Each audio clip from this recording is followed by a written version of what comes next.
and there's two guys talking. We probably shouldn't, but you talk about what you do romantically with other people. That's fine. Sure. But no, it's nice. Yeah, a lot of people prefer living in Busan, and I've met many foreigners who, once they've lived in both places, and they stay in Busan or Gwangju or many of these.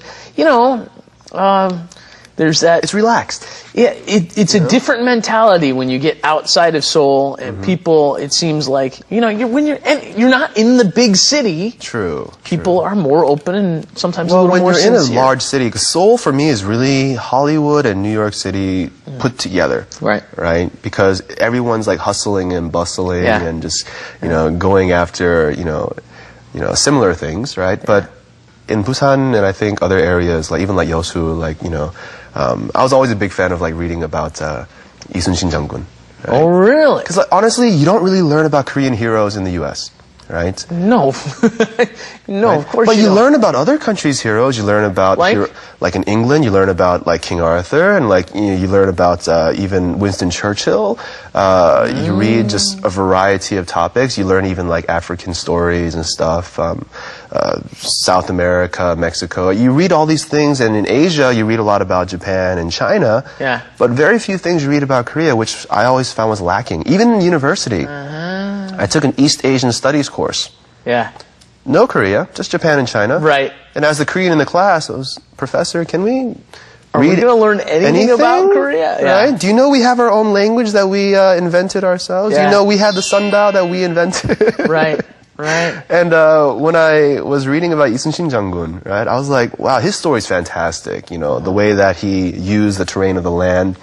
And of course, when he was shot, right, it was like, 나의 죽음을 알려주지 마라, right? He told his, subordinates, like, I'm dying, but if my soldiers know I'm dying, they will lose heart and might lose the battle. So wait till after the battle is won before you tell them. And I was like, that's a leader. Right there, right? Actually, I went as 이순신 장군 for Halloween 2 years ago. Nice. Save that costume. You might need that again. I rented it. That's it, because it was a really bulky, like, complete costume. Oh, rented costume. Yeah, it was huge, right? But yeah, Korean history, these kind of things, you don't learn them overseas, which is why I decided to stay in Korea longer, right? Because over the course what were you doing after you had spent some time in Korea? You're learning about Korea, but what were you doing job-wise, or? Well, like a lot of gyopos coming for the first time, I think the easiest thing to do was to teach English, right? And one of my uncles had a hagwon in Gimhae. Oh, really? Right, oh, perfect. And so he sponsored my E2 visa, because I didn't know about the F4 visa when I first came here. Well, I'm sure many of our viewers don't know about F4 and F. Why don't you go ahead and explain that? An E2 visa is a work visa for most foreigners when they come here. That's what they... For teachers. Teachers. Language teachers. Language teachers. Language teachers get an E2. And that means you are allowed to work at one place, and you can sign off for others, but it's basically they sponsor you, you work there for a year contract, you can extend it, and it's done.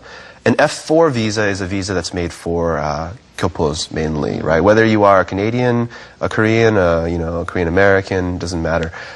If your parents were Korean citizens at one point, right, or if one of them was, then you can get this visa. It's kind of an extended tourist visa, but also at the same time you can work, you can live. Well, it gives you complete freedom. It gives you freedom. Yeah. It's like below being a Korean citizen. This is Korea, and many Koreans don't understand how this visa system works, and it's when you're someone who comes here to teach English, doing anything besides teaching English is actually illegal. Right? It's very illegal. So if they go out and teach private English lessons or go out and play in a band and do some music, and they play if they make money playing in a band, right? You can't go to, you can't go play the guitar and make money. That's illegal. Anything you do outside of that English teaching to make money is illegal. So that's where an F4 visa. Exactly. It frees me up to do multiple different things. Yes. So it really is just like I'm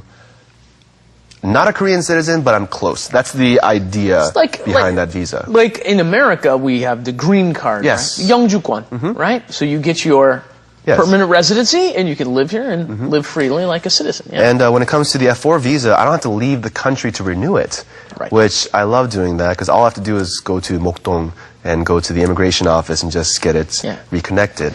So you're granted, as soon as you got the F4, what you're saying is you had a lot more freedom. Exactly. To do part-time jobs. And I went into consulting actually for a little bit. Consulting? Presentation, negotiation, stuff like that. It's really funny how all these things, through your network, they kind of come together. One of my friends that I met through dance, actually a lot of my best friends in Korea I met through dancing. It's not just people with no life. I mean, these people, ambassadors, you have CEOs of companies, they dance, right? And so one of my best friends in Korea now, he's Algerian, Australian. He started his own consulting company a few years back, and he moved to Seoul. And when I decided to come to Seoul finally, you know, I was like, well, what am I going to do? And he already had the company, so we started training there. He taught me their system of presentation and their training methods. And from there, I started, you know, doing consulting work for various companies in the Seoul area. And yeah, that's... How long ago was that? That was 2005, 2007. I was still doing it up to when I was first starting radio work. And then you gradually went into, now you're more in the broadcasting radio side of it. Exactly. I stopped doing the consulting thing because the time constraints, you couldn't do both, right? Yeah, you now you got every day, you got a 3-hour radio show and a 20-minute radio show in the 6 morning. days a week. That's a lot of sitting in front of a microphone, plus right? a lot of different little voice acting gigs that pop up here and there. Right? Educational content, of course, and you also have a few commercial works here and there.